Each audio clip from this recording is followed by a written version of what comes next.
E5 TV news కు స్వాగతం. ముందుగా హెడ్లైన్.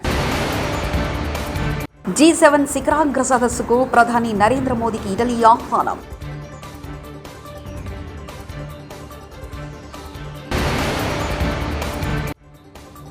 నా రాజీనామా సిద్ధం. సీఎం రేవంత్ కూడా చిత్తశుద్ధి నిరూపించుకోవాలి. హరీష్ రావు.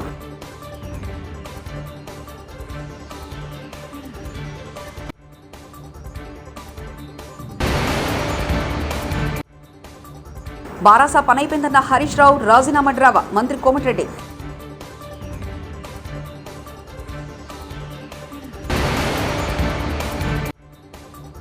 పేదవాడెవరో పెత్తందారెవరో ప్రజలు ఆలోచించుకోవాలి. బీటెక్ రవి.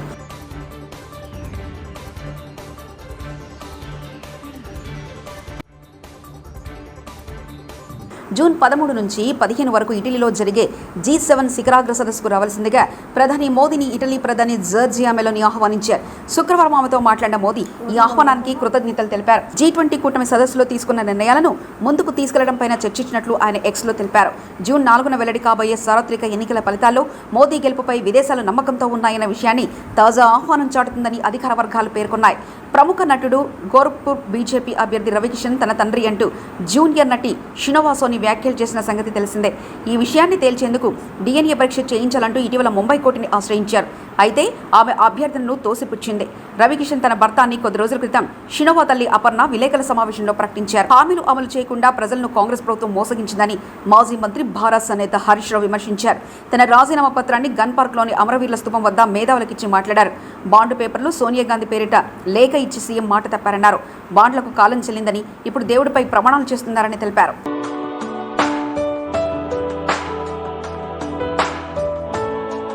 నేను ముఖ్యమంత్రి గారికి ఒకటే అడుగుతా ఉన్నాను, నిజంగా మీరు ప్రజలకు ఇచ్చిన హామీలు అమలు చేసేది నిజమైతే గన్ పార్క్ దగ్గరికి రండి. ఈ గన్ పార్క్ దగ్గర అమరుల సాక్షిగా ప్రమాణం చేద్దాం. మేధావుల చేతుల్లో లేదా ఇక్కడున్న జర్నలిస్టుల చేతుల్లో మీ రాజీనామా నా రాజీనామా కూడా పెడదాం. ఆగస్టు 15లోగా ఏకకాలంలో 2 లక్షల రుణమాఫీ 100 రోజుల్లో అమలు చేస్తామన్నాయి. బాండ్ పేపర్ల మీద రాసిచ్చిన 6 గ్యారంటీలు అమలు చేస్తే నా రాజీనామా పత్రాన్ని నేరుగా స్పీకర్ గారికి ఇవ్వండి. నేను మళ్ళీ ఉప ఎన్నికల్లో పోటీ కూడా చెయ్యను అని ఇప్పటికే స్పష్టంగా చెప్పాను. ఒకవేళ 6 గ్యారంటీలు 2 లక్షల రుణమాఫీ చేయకపోతే మీ రాజీనామాను గవర్నర్ గారికి ఇవ్వడానికి మీరు సిద్ధంగా ఉన్నారా అని నేను అడుగుతా ఉన్నా. మీరు దేవుడి మీద ప్రమాణం చేసి ఒట్లు పెట్టుకొని బాండ్ పేపర్ల మీద రాసిచ్చిన హామీలు నిజమే అయితే రాజీనామా చేయడానికి ఎందుకు వెనకడుగు వేస్తున్నారు? మీరు రాజీనామాకు ముందుకు రావడం లేదంటే. బారాసా ఎమ్మెల్యే హరీష్ రావు రాజీనామా సవాళ్లపై మంత్రి కోమటిరెడ్డి వెంకటరెడ్డి మండిపడ్డారు. తెలంగాణలో బారాసా దుకాణం బంద్ అయిందని హరీష్ రావు రాజీనామా డ్రామా ఆడుతున్నారని మంత్రి విమర్శించారు. నిజంగా రైతులపై ప్రేమ ఉంటే హరీష్ రావు రాజీనామా లేఖను స్పీకర్కి ఇవ్వనన్నారు. పార్టీ అధ్యక్షుడు అన్నట్టు, లేకపోతే పార్టీలో ఈయన పెద్ద లీడర్ అన్నట్టు, 5 ఏళ్ళు 10 ఏళ్ళ అధికారం ఉంటే ఈయన ఒక మామూలు ఎమ్మెల్యే తప్ప కేసీఆర్ తప్ప ఎవరిని నడవలే. కలుతుంది ఆఖరి సంతోష్ రావంతది కూడా నడవలేనా ఈ జన్మలో. నీ పార్టీ జూన్ 3, 4కి వెళ్ళి దుకాణం బంద్ అవుతుంది. 16 సీట్లలో ఎక్కడ డిపాజిట్ వస్తలేదు. నువ్వు ఎమ్మెల్యే గెలుచుకోవడం కష్టం అని చెప్పి ఈయన నాటకాలు ఆడటానికి మళ్ళొక్కసారి ఇవాళ రాజీనామా పత్రం అని చెప్పి ఆ లెటర్ తీసుకొచ్చిన తర్వాత ఆ లేఖ చూస్తే నాకే నవ్వు రావడం కాదు, ప్రజలందరూ కూడా అనుకుంటారు వీడు మళ్ళా జోకర్ చేసి మళ్ళా అనుకుంటాము. ఆ రోజు అగ్గిపెట్ట దొరకలేక ఆత్మహత్య చేసుకోలేదేమో, నిజంగా అగ్గిపెట్ట దొరకలేదేమో అనుకుంటు. కానీ ఇవాళ రాజీనామా ప్రొఫామాలో రాసుకొచ్చి రైతు రుణమాఫీ గురించి మాట్లాడితే వేరేదో రాసుకొచ్చి అవన్నీ మాకు తెలుసు. అన్ని ఇంప్లిమెంట్ చేస్తాం 5 చేసినాం, మిగిలిన కూడా చేస్తామని తెలుసు మాకు. మీ చరిత్రన మీ కుటుంబమే నీ పార్టీనే మోసాల పార్టీ, అవినీతి పార్టీ. ఇవాళ ప్రొఫామాలు ఏంటి? నువ్వు రాజీనామా పత్రాన్ని తీసుకొచ్చి మళ్ళా జోకర్ అయినావు. అందుకనే కాంగ్రెస్ పార్టీని విమర్శించడం మానం. తెలంగాణ ఇస్తాంటే ఇచ్చినాం. ఆగస్టు 15 మా ముఖ్యమంత్రి గారు ఇచ్చిన మాట నిలబెట్టుకుంటాం. అలా మంత్రివర్గంలో సభ్యునిగా మా ఎమ్మెల్యేలు మేమందరం కూడా రైతులకు మాటిస్తున్నాం. ఈ డ్రామారావు మాటలు మళ్ళొక్కసారి ఇవాళ మోసం అని తెలిసిపోయింది కదా. నిజంగా రైతుల ప్రేమ ఉంటే నీదేం డ్రామా? కనీసం మెదక్లో డిపాజిట్ తెచ్చుకోవాలి. రైతుల కోసం నేనేదో మునగాన్ని ముఖ్యమంత్రి గారితో ఛాలెంజ్ చేస్తున్నాను చెప్పుకుంటానుక. నీ మెదక్లో డిపాజిట్ తెచ్చుకో దమ్ముంటే. మెదక్ సీటు కూడా ఓడిపోతుంది. 13, 14 కాంగ్రెస్కి వస్తున్నాం. ఇక ఆయన కట్టబట్టుకొని బయలుదేరిండి. ఆయన అధికారంలో ఉన్నప్పుడే ఫామ్ హౌస్లోకి వెళ్ళి బయటికి రాలే. 4 నెలల్లో ఎన్నిసార్లు సెక్రటరియట్కి వచ్చిందంటే నా 15 నెలల 4 నెలల మా ముఖ్యమంత్రి గారు వచ్చిన దాంట్లో 10% సార్లు కూడా రాలే. మొత్తం 5-10 సార్లు రాలే. మా ముఖ్యమంత్రి గారు హైదరాబాద్లో ఉంటే 3 నెలల్లో 60 రోజులు 60 సార్లు వచ్చింది సెక్రటరియట్కు. అందరిని కలిసేవారు. అపాయింట్మెంట్ లేదు, సెక్యూరిటీ లేదు, ఎవరిని చెక్ చేసేయలేదు. ఈయన దగ్గర హోమ్ మినిస్టర్ మహమ్మద్ అలీ పోతే ఒక హోమ్ గార్డ్ కట్ట తీసుకొని ఎండ పడితే 120 కిలోమీటర్ల స్పీడ్లో రివర్స్ తీసుకొని వెళ్ళిపోయాడు. హోమ్ మినిస్టర్నే బయటికి వెళ్ళగొట్టిన నియంత్రిత పాలన. ఇక డివైడ్ పోతుంది. పార్టీ June 4th దుకాణం బంద్ అవుతుంది కాబట్టి ఎటు పోవాలన్నా, ముంబై పోవాలన్నా, దుబాయ్ పోవాలన్నా, ఎక్కడ దాచుకోవాలన్నా అని ఆ మెంటల్ ప్రతిపాదనలో ఇవాళ ఆయన రాజీనామా పత్రం, ఆ పత్రం పేజీన్నర ఉన్నది. పేజీన్నర కాదు ఉండేది హరీష్ రావు, 1.5 లైనే ఉంటుంది. అది నేనే చెప్తున్నా, 5 సార్లు ఎమ్మెల్యే 1.5 లైనే ఉంటుంది. ఒక్క వర్డ్ కూడా అటు ఇటు పోవద్దు. ఆ లైన్ రాస్తే మా బుక్లో ఉంటుంది. 1.5 పేజ్ ఎక్కడ, 1.5 లైనే రాయాలి. ఒక వర్డ్ ఎక్కువ రాసినా యాక్సెప్ట్ కాదు. చెప్తున్నా కదా, అగ్గిపెట్టే డ్రామా మళ్ళీ పెట్టిండు. అందుకనే ఒక జోకర్ అయిపోయిండు. ఆంధ్రప్రదేశ్లో పెత్తందారులకు అసలైన ప్రతినిధి సీఎం జగనేనని తెలుగుదేశం పార్టీ నేత, ఆ పార్టీ పులివెందుల అభ్యర్థి బీటెక్ రవి విమర్శించారు. ఎక్కడికెళ్లినా పేదలకు పెత్తందారులకు మధ్య పోరాటం జరుగుతుందని ఆయన ఉదరగొడుతున్నారు. కడపలో నిర్వహించిన మీడియా సమావేశంలో ఆయన మాట్లాడారు. ఎన్నిక అఫిడవిట్లో సుమారు 750 కోట్ల ఆస్తులు ఉన్నట్లు జగన్ పేర్కొన్నారని, ఆయనపై పోటీ చేసిన తన ఆస్తి దాదాపు 80 లక్షలు మాత్రమేనని బీటెక్ రవి తెలిపారు. దీన్ని బట్టి పేదవాడెవరో పెత్తందారెవరో పులివెందుల ప్రజలు ఆలోచించుకోవాలని సూచించారు. ఇటువంటి క్యాప్షన్ మొత్తం అంటే ఎక్కడ చూసినా పోస్టర్స్లో పేదవాడికి పెత్తందారుడుకు పోటీ అన్నట్టు, అంటే తెలుగుదేశం వాళ్ళు వచ్చేసి పెత్తందారులు అయినట్లు, ఆయన పేదవాడికి రిప్రజెంటేటివ్ అయినట్టు ఆయన మాట్లాడడం జరిగింది. అసలు రాష్ట్రంలో ఉండే పెత్తందారి వాళ్ళకే వచ్చేసి జగన్మోహన్ రెడ్డి ఒక రిప్రజెంటేటర్గా ఉంటూ ఆయన పేదవాడి సైడ్ ఉన్నట్లు మాట్లాడుతూ ఉన్నాడు. ఈరోజు ఆయన అఫీషియల్ అఫిడవిట్ 750 కోట్లు దాదాపు ఉంది. ఆయన మీద పోటీ చేస్తున్న నా అఫిడవిట్ అంతా కూడా 70-80 లక్షల్లోనే ఉంది. అంటే ఇప్పుడు ఆయన ప్రకారమే, ఆయన చెప్పినట్లుగానే, అంటే ఇక్కడ పేదవాడెవరు వచ్చేసి పెత్తందారుడు ఎవరు, ఒక్కసారి పులివెందుల ప్రజలు కానీ రాష్ట్ర ప్రజలు కూడా ఆలోచన చేయండి. ఆయన ఏం చెప్పాడు, పేదవాడి సైడ్ ఉండమన్నాడు.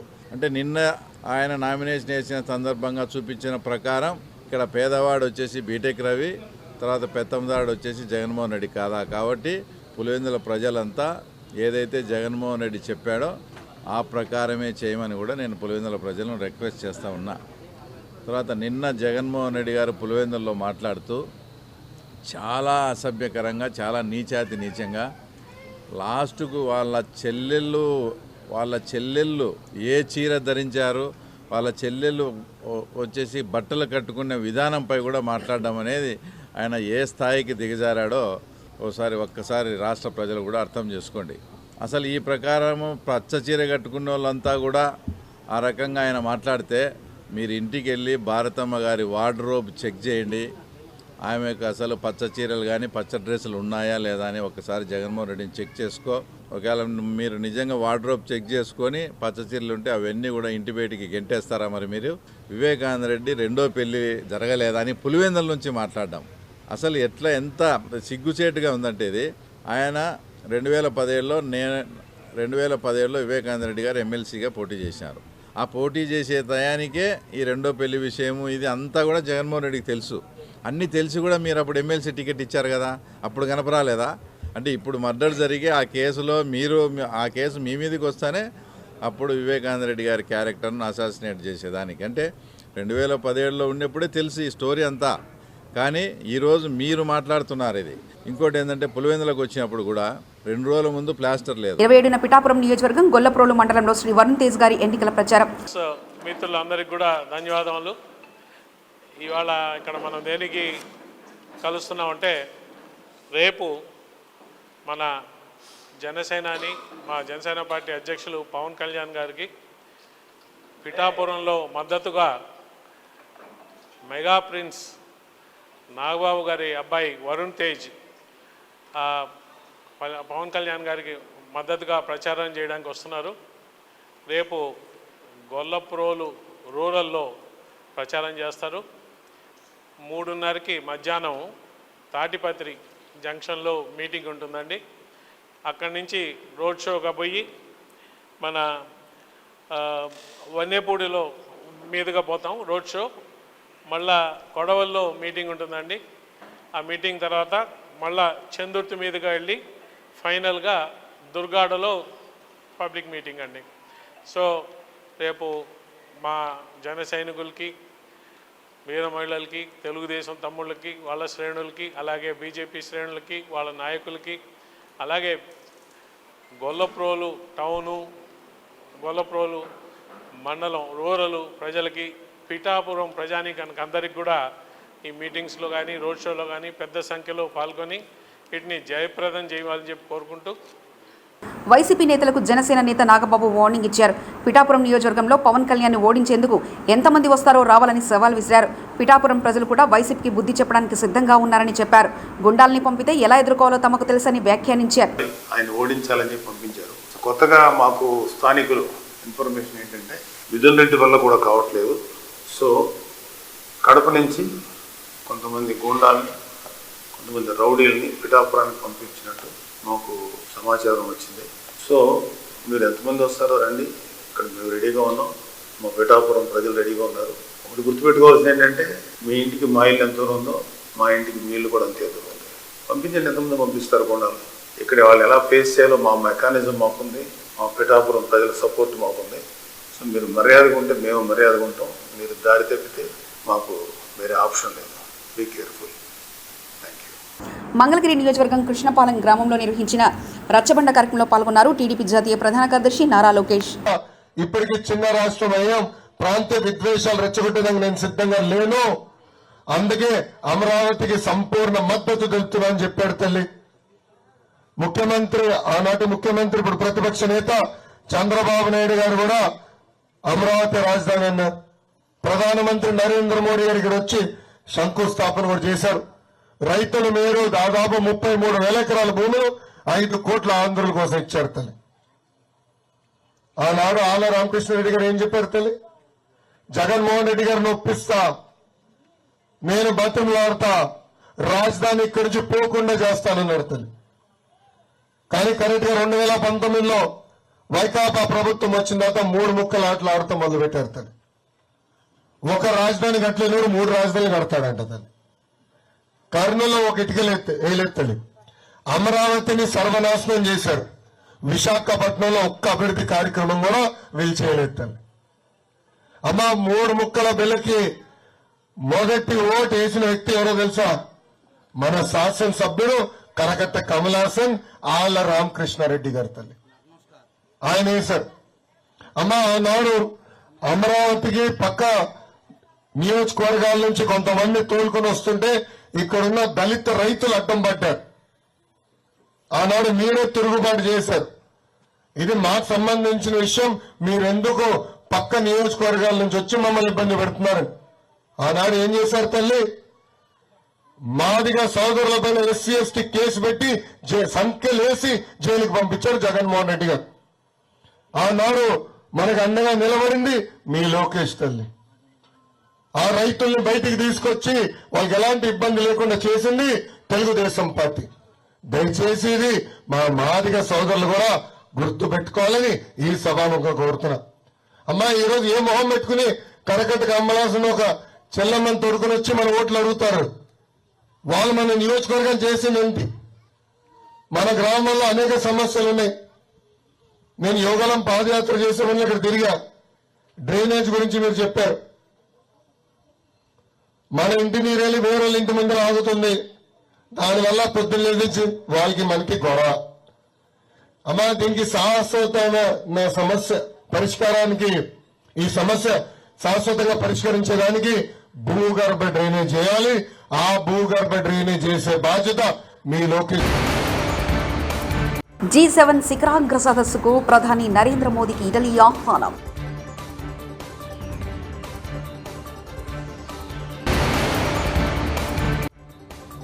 నా రాజీనామా సిద్ధం, సీఎం రేవంత్ కూడా చిత్తశుద్ధి నిరూపించుకోవాలి. హరీష్ రావు.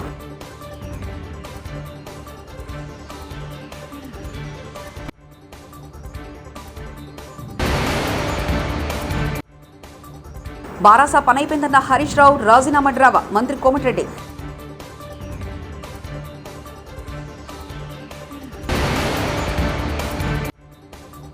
పేదవాడెవరో పెత్తందారెవరో ప్రజలు ఆలోచించుకోవాలి. బీటెక్ రవి.